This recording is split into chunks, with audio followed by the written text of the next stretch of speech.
അമൃത് Veni lice quit presents daily news സായാഹ്ന വാർത്തകൾ powered by Pulimoottil silks KSFE in association with Joya Lucas.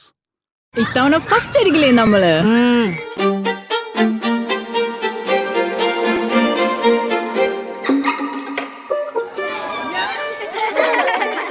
കുട്ടികൾക്കൊക്കെ pain ശല്യം ഉണ്ടാകും. അതുകൊണ്ട് ലൈസ് കിറ്റ് ഉപയോഗിച്ച് ക്ലാസ്സിൽ വരാൻ പ്രത്യേക ശ്രദ്ധിക്കണം. ലൈസ് കിറ്റ് ലൈസ് റിമൂവർ പെയിൻ ശല്യത്തിൽ നിന്നും ഉടനടി ആശ്വാസം. നമസ്കാരം, ഞാൻ ഡെയ്സി ബിജു. ഡെയിലി ന്യൂസിന്റെ സായന വാർത്തകളിലേക്ക് സ്വാഗതം. ഇന്ന് ഒക്ടോബർ 7 ചൊവ്വാഴ്ച. സംസ്ഥാനത്ത് സ്വർണ്ണവില പവന് 1 ലക്ഷം രൂപയിലേക്ക്. ഇന്നു മാത്രം ഗ്രാമിന് 115 രൂപയാണ് വില ഉയർന്നത്. 1 ഗ്രാം സ്വർണത്തിന്റെ ഇന്നത്തെ വില 11,185 രൂപയാണ്. പവൻ വിലയാകട്ടെ 920 രൂപ ഉയർന്ന് 89,480 രൂപയിൽ എത്തി. കേരളത്തിൽ പവൻ വില ഡിസംബറോടെ 1 ലക്ഷം രൂപയിലെത്തിയാൽ അത്ഭുതപ്പെടാനില്ലെന്നാണ് വ്യാപാരികളുടെ പക്ഷം. 2000 മാർച്ച് 31 1 പവൻ സ്വർണത്തിന് 3,212 രൂപയായിരുന്നു വില. ഇന്ന് ചുരുങ്ങിയത് 5% പണിക്കൂലിയും നികുതി, ഹോൾമാർക്കിംഗ് ചാർജുകൾ എന്നിവയും സഹിതം 1 പവൻ സ്വർണ്ണാഭരണം വാങ്ങാൻ 96,621 രൂപയെങ്കിലും നൽകേണ്ടിവരും. പണിക്കൂലി 10% ഇത് 1 ലക്ഷത്തിന് മുകളിലാകും. ശബരിമല സ്വർണ്ണപ്പാളി വിവാദത്തിൽ ആ സമയത്തെ അഡ്മിനിസ്ട്രേറ്റീവ് ഓഫീസറായിരുന്ന ബി മുരാരി ബാബുവിനെ തിരുവിതാംകൂർ ദേവസ്വം ബോർഡ് സസ്പെൻഡ് ചെയ്തു. നിലവിൽ ഹരിപ്പാട് ദേവസ്വം ഡെപ്യൂട്ടി കമ്മീഷണറാണ്. ശബരിമല അഡ്മിനിസ്ട്രേറ്റീവ് ഓഫീസറായിരിക്കെ ശ്രീകോവിലിന് ഇരുവശത്തുമുള്ള സ്വർണം പൂശിയ ദ്വാരപാലക ശില്പങ്ങൾ ചെമ്പ് തകിട് എന്ന് തെറ്റായി രേഖപ്പെടുത്തി ഗുരുതര വീഴ്ച വരുത്തിയതായി കണ്ടെത്തിയതിനെ തുടർന്നാണ് നടപടി. 2019 സ്വർണം പൂശാനായി പാളികൾ പോറ്റിയെ ഏൽപ്പിക്കുന്ന സമയത്ത് ചെമ്പുപാളി എന്നെഴുതാൻ നിർദ്ദേശം നൽകിയ ഉദ്യോഗസ്ഥനാണ് മുരാരി ബാബുവെന്ന് ദേവസ്വം വിജിലൻസ് കണ്ടെത്തിയിരുന്നു. 2024 വീണ്ടും സ്വർണം പൂശാനായി പാളികൾ നൽകാൻ ഇദ്ദേഹം ആവശ്യപ്പെട്ടുവെന്നും റിപ്പോർട്ടിലുണ്ട്. ശബരിമലയിലെ സ്വർണ്ണപ്പാളിയുമായി ബന്ധപ്പെട്ടുണ്ടായ വീഴ്ചയിൽ പങ്കില്ലെന്ന് Thiruvithamkoor deputy commissioner B Murari Babu. മഹസറിൽ ചെമ്പുപാളിയെന്ന് രേഖപ്പെടുത്തിയത് തന്ത്രിയുടെ കത്തിന്റെ അടിസ്ഥാനത്തിലാണെന്ന് തിരുവിതാംകൂർ ദേവസ്വം ബോർഡ് ഡെപ്യൂട്ടി കമ്മീഷണറും വിവാദകാലത്തെ ദേവസ്വം അഡ്മിനിസ്ട്രേറ്റീവ് ഓഫീസറുമായ മുരാരി ബാബു പറഞ്ഞു. ശബരിമലയിലെ സ്വർണ്ണപ്പാളി കവർച്ചയിൽ ഇന്നും നിയമസഭയിൽ പ്രതിപക്ഷ പ്രതിഷേധം. ദ്വാരപാലക ശില്പം വിൽപ്പന നടത്തിയെന്ന ഹൈക്കോടതി നിരീക്ഷണം ഞെട്ടിക്കുന്നതാണെന്നും ദേവസ്വം മന്ത്രി രാജിവെക്കണമെന്നും ദേവസ്വം ബോർഡിനെ പുറത്താക്കണമെന്നും പ്രതിപക്ഷ നേതാവ് വി ഡി സതീശൻ ആവശ്യപ്പെട്ടു.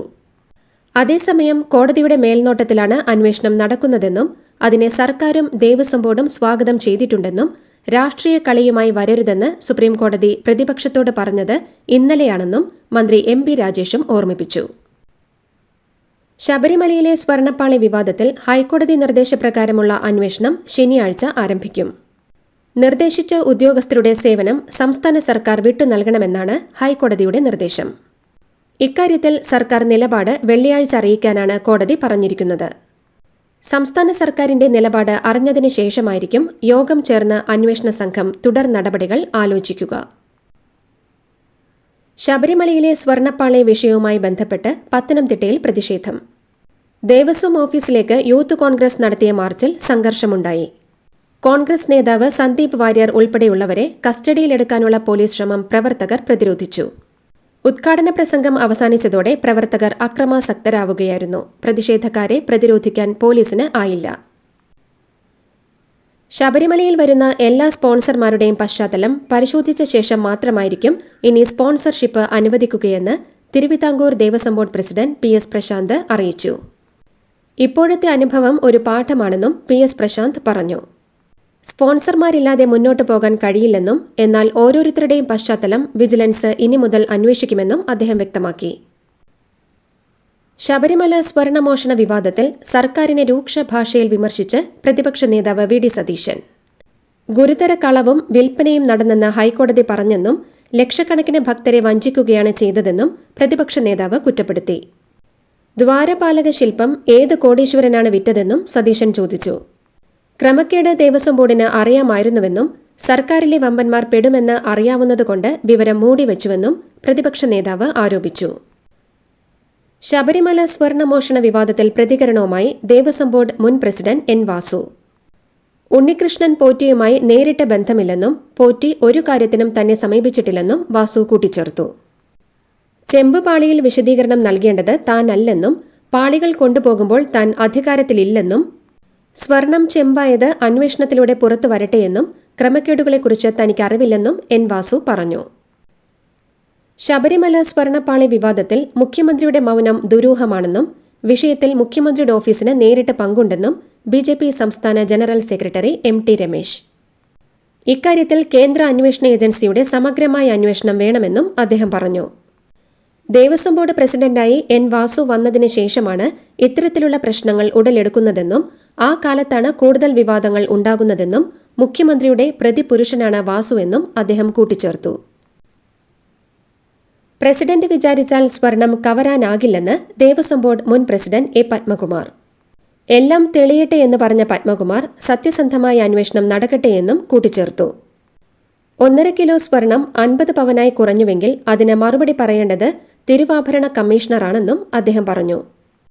അന്വേഷണം നടക്കട്ടെ എന്നാവർത്തിച്ച പത്മകുമാർ വിജയ് മല്യ ചുമതലപ്പെടുത്തിയ തൊഴിലാളികളിലും സംശയം പ്രകടിപ്പിച്ചാണ് പ്രതികരിച്ചത്.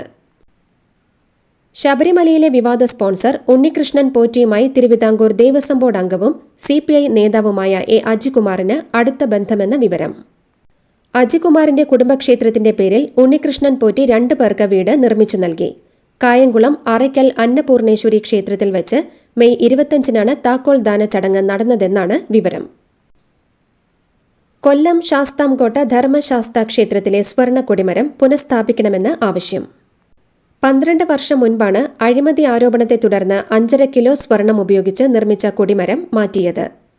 സ്വർണം നഷ്ടമായെന്ന് നാട്ടുകാർ ആരോപിക്കുമ്പോൾ സ്ട്രോങ് റൂമിൽ സൂക്ഷിച്ചിരിക്കുകയാണെന്നാണ് തിരുവിതാംകൂർ ദേവസ്വം ബോർഡിന്റെ വിശദീകരണം.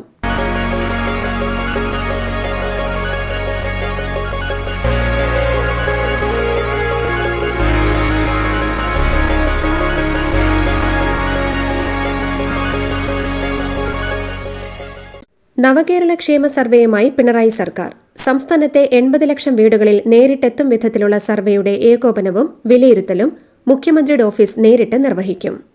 ജനങ്ങളോട് നേരിട്ട് സംസാരിക്കാനും ജനഹിതം അറിയാനും സർക്കാർ പദ്ധതികൾ നേരിട്ട് ജനങ്ങളിലേക്ക് എത്തിക്കാനും CM വിത്ത് മീ അടക്കം പ്രാബല്യത്തിൽ വന്നതിന് പുറമെയാണ് സർക്കാർ സർവേ നടപ്പാക്കാൻ ഒരുങ്ങുന്നത്.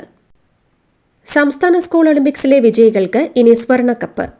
സംസ്ഥാന സ്കൂൾ കലോത്സവത്തിന്റെ മാതൃകയിൽ കായിക പ്രതിഭകൾക്കും സ്വർണ്ണക്കപ്പ് നൽകാൻ സർക്കാർ തീരുമാനിച്ചു. ഏറ്റവും കൂടുതൽ പോയിന്റ് നേടി മുന്നിലെത്തുന്ന ജില്ലയ്ക്ക് 117.5 പവൻ തൂക്കമുള്ള കപ്പ് നൽകും. തിരുവനന്തപുരത്ത് വെച്ചാണ് ഈ വർഷത്തെ സ്കൂൾ ഒളിമ്പിക്സ്. ഓപ്പറേഷൻ നുങ്കൂറിന്റെ ഭാഗമായി കസ്റ്റംസ് പിടിച്ചെടുത്ത 33 വാഹനങ്ങൾ ഉടമകളുടെ സേഫ് കസ്റ്റഡിയിലേക്ക് മാറ്റി. ദുൽഖറിന്റെ വാഹനം ഉൾപ്പെടെ 6 വാഹനങ്ങൾ ഇപ്പോഴും കസ്റ്റംസ് കസ്റ്റഡിയിൽ തുടരുകയാണ്. റെയ്ഡ് തുടങ്ങി 2 ആഴ്ച പിന്നിട്ടിട്ടും പിടികൂടാനായത് 39 വാഹനങ്ങൾ മാത്രമാണ്. ഭൂട്ടാനിൽ നിന്ന് നികുതി വെട്ടിച്ച് കേരളത്തിലെത്തിച്ചത് 200ഓളം വാഹനങ്ങളെന്നാണ് കസ്റ്റംസിന്റെ നിഗമനം. PV ശ്രീനിജനെ നുണ പരിശോധനയ്ക്ക് വിധേയനാക്കണമെന്ന് 2020 കോർഡിനേറ്റർ സാബു ജേക്കബ്. ശ്രീനിജൻ സീറ്റിനായി തന്നെ സമീപിച്ചിട്ടില്ല എന്ന് നുണ പറയുകയാണ്. 2 തവണ തന്റെ വീട്ടിൽ വന്നത് വിവാഹം ക്ഷണിക്കാൻ അല്ലല്ലോ എന്ന് അദ്ദേഹം പരിഹസിച്ചു. നുണ പരിശോധന നടത്തിയാൽ പല അഴിമതി കഥകളും പുറത്തുവരും. ആലുവയിലെ ഒരു CPM നേതാവ് കൂടി സീറ്റ് ചോദിച്ചു വന്നിരുന്നുവെന്നും അദ്ദേഹം വെളിപ്പെടുത്തി. അടൂരിൽ വാഹന ഷോറൂമിൽ വൻ തീപിടുത്തം. കോട്ടമുകളിലെ TVS ഷോറൂമിലുണ്ടായ തീപിടുത്തത്തിൽ 25ഓളം ഇരുചക്ര വാഹനങ്ങൾ കത്തിനശിച്ചു. ഇന്ന് പുലർച്ചെ 5 മണിയോടെയായിരുന്നു തീപിടുത്തം. 3 ഫയർഫോഴ്സ് യൂണിറ്റുകൾ എത്തിയാണ് തീയണച്ചത്. ഷോറൂം പ്രവർത്തിച്ചത് സുരക്ഷാ മാനദണ്ഡങ്ങൾ ഇല്ലാതെയെന്ന് ഫയർഫോഴ്സ് പ്രതികരിച്ചു. പന്തളം സ്വദേശിയുടെ ഉടമസ്ഥതയിലാണ് ഈ കെട്ടിടം. കരൂർ ദുരന്തത്തിൽ മരിച്ചവരുടെ കുടുംബാംഗങ്ങളുമായി സംസാരിച്ച് വിജയ്. ചെന്നൈയിലെ വീട്ടിൽ നിന്ന് വീഡിയോ കോളിലൂടെയാണ് വിജയ് സംസാരിച്ചത്. 15 മിനിറ്റിലധികം ഓരോരുത്തരോടും സംസാരിച്ച വിജയ് കുടുംബത്തിനൊപ്പം എന്നും ഉണ്ടാകുമെന്നും ഉടൻ നേരിൽ കാണുമെന്നും ഉറപ്പു നൽകി. വീഡിയോ കോൾ ചെയ്യുന്നതിന്റെ ചിത്രങ്ങളോ ദൃശ്യങ്ങളോ എടുക്കരുതെന്ന് വിജയ് ആവശ്യപ്പെട്ടതായാണ് സൂചന. കരൂരിലെ ദുരന്തസ്ഥലം സന്ദർശിച്ചതിന് നടനും മക്കൾ നീതിമയം അധ്യക്ഷനുമായ കമൽഹാസനെതിരെ BJP. കമൽ DMKയെ അനുകൂലിക്കുകയാണെന്ന് BJP തമിഴ്നാട് അധ്യക്ഷൻ K. അണ്ണാമലൈ ആരോപിച്ചു. ഒരു രാജ്യസഭാ സീറ്റിനു വേണ്ടി കമൽഹാസൻ പണ്ടേ തന്റെ ആത്മാവിനെ വിറ്റതാണെന്നും രാജ്യസഭയിലേക്ക് അടുത്തിടെ നാമനിർദ്ദേശം ചെയ്യപ്പെട്ടതിനെ സൂചിപ്പിച്ച് അണ്ണാമലൈ പറഞ്ഞു. സുപ്രീംകോടതി ചീഫ് ജസ്റ്റിസിനെതിരായ ആക്രമണത്തിൽ കുറ്റബോധമില്ലെന്ന് അഭിഭാഷകൻ രാകേഷ് കിഷോർ. ശരിയെന്ന് തോന്നിയത് ചെയ്തെന്നും ദൈവമാണ് പ്രേരണയെന്നുമാണ് രാകേഷ് കിഷോറിന്റെ പ്രതികരണം. എന്ത് പ്രത്യാഘാതവും നേരിടാൻ തയ്യാറെന്നും രാകേഷ് കിഷോർ പറഞ്ഞു. ചീഫ് ജസ്റ്റിസിന് പിന്തുണയറിയിച്ച് പ്രധാനമന്ത്രിയടക്കം നേതാക്കൾ രംഗത്തെത്തിയ സാഹചര്യത്തിലാണ് അഭിഭാഷകന്റെ പ്രതികരണം. വിറച്ചിരിക്കുന്ന മുഖ്യമന്ത്രിയെയല്ല ബീഹാറിന് വേണ്ടതെന്ന് RJD നേതാവ് തേജസ്വി യാദവിന്റെ പരിഹാസം. എന്നാൽ നിതീഷ് കുമാർ തന്നെ നയിക്കുമെന്ന് BJPയും JDUവും പ്രതികരിച്ചു. ബീഹാറിലെ വികസന പദ്ധതികൾ ഓൺലൈനായി പ്രധാനമന്ത്രി ഉദ്ഘാടനം ചെയ്യുമ്പോൾ തൊഴുകൈയോടെ ഏറെ നേരം നിതീഷ് കുമാർ ഇരിക്കുന്ന ദൃശ്യം പങ്കുവച്ചാണ് അദ്ദേഹത്തെ ശാരീരികവും മാനസികവുമായ പ്രശ്നങ്ങൾ അലട്ടുന്നു എന്ന ആക്ഷേപം തേജസ്വി യാദവ് ഉയർത്തിയത്. കൺഗ്രാചുലേഷൻസ്. മിടുക്കിയാട്ടോ. പൈലറ്റ് ആവണമെന്ന് പറയണേ. അവളുടെ ആഗ്രഹമല്ലേ, അവള് പറക്കട്ടെ. ചെലവ് എത്രയാന്ന്? KSFEയുടെ പുതിയ ഹാർമണി ചിട്ടി ചേരണം. കണ്ണടച്ചു തുറക്കും മുമ്പ് അവളുടെ +2 കഴിയില്ലേ. കടം വാങ്ങാതെയും സ്ഥലം വിൽക്കാതെയും കുട്ടികളെ പഠിപ്പിക്കാം. KSFE ഹാർമണി ചിട്ടികൾ. KSFE ഹാർമണി ചിട്ടിയിൽ ചേരുന്ന 100 ഭാഗ്യശാലികൾക്ക് സിംഗപ്പൂർ യാത്ര. ഐക്യരാഷ്ട്രസഭയിൽ സ്ത്രീ സുരക്ഷയ്ക്കുമേൽ നടന്ന ചർച്ചയ്ക്കിടെ ഇന്ത്യയെ വിമർശിച്ച പാകിസ്ഥാനെതിരെ കടുത്ത ഭാഷയിൽ മറുപടി നൽകി ഇന്ത്യ. സ്വന്തം ജനങ്ങളെ ബോംബിട്ട് കൊല്ലുകയും തീവ്രവാദം വളർത്തുകയും ചെയ്യുന്ന രാജ്യമാണ് പാകിസ്ഥാനെന്നും ഇന്ത്യയ്ക്ക് ഉപദേശം നൽകേണ്ടതില്ലെന്നും ഇന്ത്യ ശക്തമായി തിരിച്ചടിച്ചു.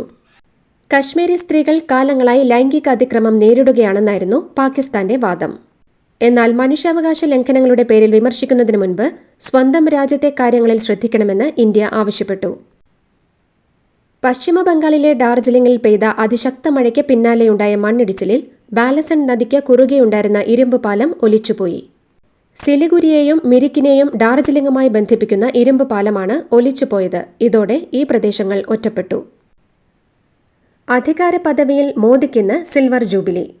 ഗുജറാത്ത് മുഖ്യമന്ത്രിയായി അധികാരമേറ്റതിന്റെ 25ാം വാർഷികം അറിയിച്ച് പ്രധാനമന്ത്രി സമൂഹമാധ്യമത്തിൽ പോസ്റ്റിട്ടു. തുടർച്ചയായ അനുഗ്രഹങ്ങൾക്ക് ഇന്ത്യൻ ജനതയ്ക്ക് നന്ദിയെന്ന് മോദി പറഞ്ഞു. രാജ്യപുരോഗതിക്ക് ഇനിയും സംഭാവന നൽകാൻ നിരന്തര ശ്രമം നടത്തുമെന്നും അദ്ദേഹം വ്യക്തമാക്കി. സാമ്പത്തിക തട്ടിപ്പ് കേസിൽ ബോളിവുഡ് നടി ശിൽപ ഷെട്ടിയെ 4.5 മണിക്കൂർ ചോദ്യം ചെയ്ത് Mumbai police. Best deal TV private ലിമിറ്റഡിനായുള്ള വായ്പാ നിക്ഷേപ ഇടപാടിൽ വ്യവസായിയിൽ നിന്ന് 60 കോടി രൂപ തട്ടിയെടുത്ത കേസിലാണ് മുംബൈ പോലീസിന്റെ എക്കണോമിക്സ് ഒഫൻസ് വിങ് ചോദ്യം ചെയ്തത്. മധ്യപ്രദേശിലെ ഛത്തർപൂർ ജില്ലയിലെ കുളത്തിൽ നിന്ന് 100 കണക്കിന് വോട്ടർ ID കാർഡുകൾ കണ്ടെത്തി. ഛത്തർപൂർ ജില്ലയിലെ ബിജവർ പട്ടണത്തിലെ രാജാക്ക താലാബ് എന്ന കുളത്തിൽ ശുചീകരണ പ്രവർത്തനങ്ങൾക്കിടെയാണ് ഒരു ബാഗിനുള്ളിൽ നിറയെ വോട്ടർ ID കാർഡുകൾ കണ്ടെത്തിയത്. വാർഡ് നമ്പർ 15-ൽ നിന്നുള്ള 400 മുതൽ 500 വരെയുള്ള ആളുകളുടെ യഥാർത്ഥ വോട്ടർ ID കാർഡുകളാണ് ബാഗിൽ ഉണ്ടായിരുന്നതെന്ന് ദൃക്സാക്ഷികൾ പറയുന്നു.